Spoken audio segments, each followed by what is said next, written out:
16 دسمبر قریب آتا ہے تو میں سانحہ سقوط ڈھاکہ کے حوالے سے اپنی اسٹڈی میں موجود کتابوں کی ایک بار پھر ورک گردانی شروع کر دیتا ہوں۔ دکھ، درد اور شدت غم پر حد المقدور قابو پا کر یہ سوچتا ہوں کہ آخر یہ ٹریجڈی رونما کیسے ہوئی۔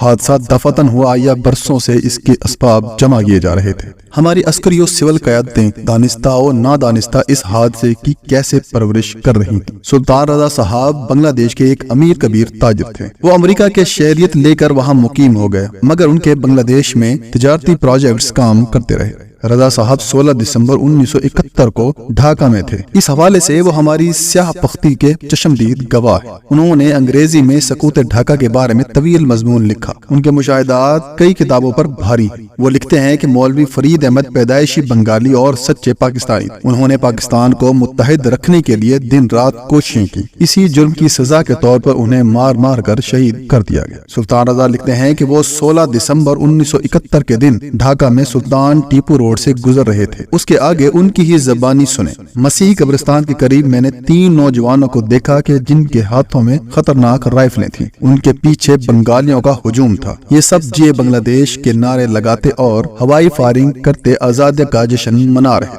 جذبات سے مغلوب یہ بے قابو ہجوم 6 نہتے نوجوانوں کا تعاقب کر رہا تھا جو اپنی جانیں بچانے کے لیے سرپٹ دوڑ رہے تھے۔ ان 6 نوجوانوں میں 4 بنگالی اور 2 بہاری تھے۔ بلاخر ہجوم نے ان قسمت کے مارے نوجوانوں کو جا لیا اور انہیں گولیوں سے بھون کر اپنی آتش انتقام کو ٹھنڈا کیا۔ شہید ہونے والوں پر پاکستانی فوج کی مدد کا الزام، شاید ان نوجوانوں کا تعلق البدر اور الشمس سے تھا۔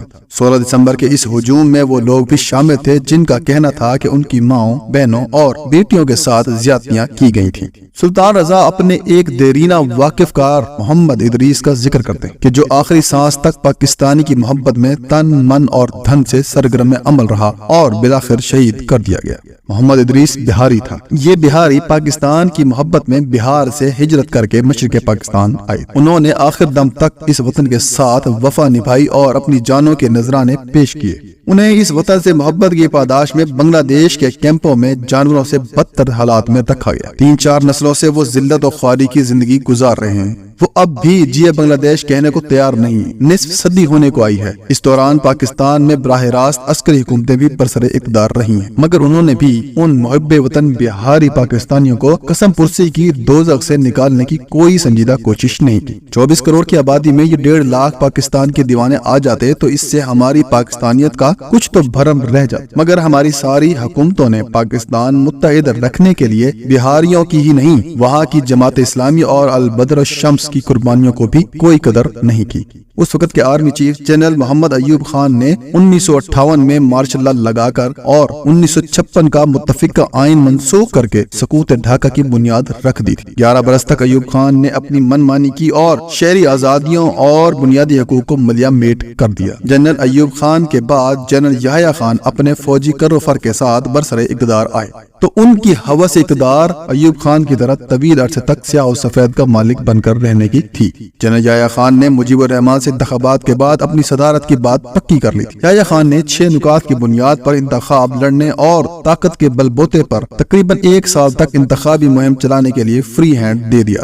7 دسمبر 1970 کو پورے ملک میں پہلی مرتبہ 1 مین 1 ووٹ کی بنیاد پر انتخابات ہوئے۔ مشرقی پاکستان کی 169 میں سے 167 سیٹیں مجیب الرحمان کی عوامی لیگ کو ملی۔ 13 فروری 1971 کو یحییٰ خان نے 3 مارچ کو ڈھاکہ میں اجلاس طلب کر لیا۔ ذوالفقار علی بھٹو مغربی پاکستان میں اکثریتی پارٹی کے سربراہ تھے۔ انہوں نے بعض جرنیلوں کے ساتھ ساز باز کر کے 3 مارچ کے اجلاس کا بائیکاٹ کر دیا اور یہاں تک کہہ دیا کہ مغربی پاکستان سے جو ممبر ڈھاکہ میں بلائے گئے اجلاس میں جائے گا اس کی ٹانگیں توڑ دی جائیں گی۔ بھٹو صاحب کی اس دھمکی یا پس پردہ منصوبہ بندی کی لے میں لے ملاتے ہوئے یحییٰ خان نے 1 مارچ کا ڈھاکہ اجلاس ملتوی کر دیا۔ بعض مصنفین نے یہ بھی لکھا ہے کہ کئی ذرائع سے یحییٰ خان اور دوسرے جرنیلوں تک مجیب الرحمان نے یہ بات پہنچائی کہ اگر اجلاس کے التوا کے بعد متبادل تاریخ نہ دی گئی تو معاملات میرے ہاتھ سے نکل جائیں۔ 7 مارچ کو ڈھاکہ میں ایک بہت بڑے جلسے سے خطاب کرتے ہوئے مجیب الرحمان نے کہا تھا کہ اب بات غلامی سے آزادی تک چلی گئی۔ اس جلسے میں لوگوں کا جذباتی ٹیمپریچر ہر لمحہ بڑھ رہا تھا۔ تاہم اس تقریر کے آخر میں مجیب الرحمان نے ایک طرف بنگلہ دیش زندہ باد کہا تو ساتھ ہی پاکستان پائندہ باد کا نعرہ نعرہ بھی لگایا۔ گویا 7 مارچ 1971 تک مجیب الرحمان نے متحدہ پاکستان کے ساتھ وابستگی کا اظہار کیا تھا، نہ کہ علیحدگی کا۔ یہ ملک کی بدقسمتی تھی کہ ایک طرف انجام سے بے خبر طاقت کے نشے میں مست حکومت ملک توڑنے کی راہ پر گامزن، تو دوسری طرف یحییٰ خان کے غیر سیاسی مشاغل کی داستانیں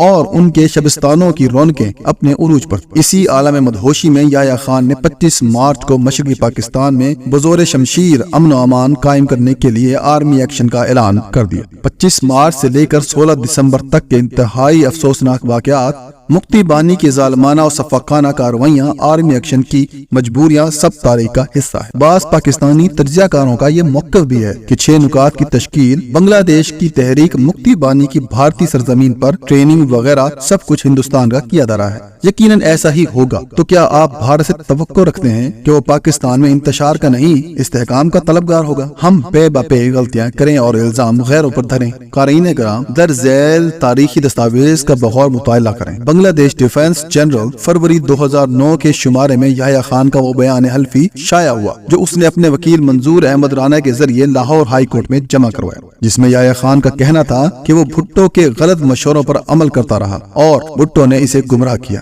یہاں پوچھنے والا سوال یہ ہے کہ اس وقت آل پاورفل حکمران تو یحییٰ خان تھا، وہ کسی کے مشورے پر غلط فیصلے کیوں کرتا رہا؟ پاکستان کیوں ٹوٹا کے مصنف ڈاکٹر صفدر محمود نے اس سوال کا یوں جواب دیا ہے: عالم اسلام کی سب سے بڑی ریاست جنرلوں اور سیاستدانوں کی ہوس اقتدار کی بنا پر ٹوٹ گئی۔ ہماری اب تک کی تاریخ یہ بتاتی ہے کہ ہم نے اپنی کوہ ہمالیہ سے بڑی غلطیوں سے کوئی سبق نہیں سیکھا۔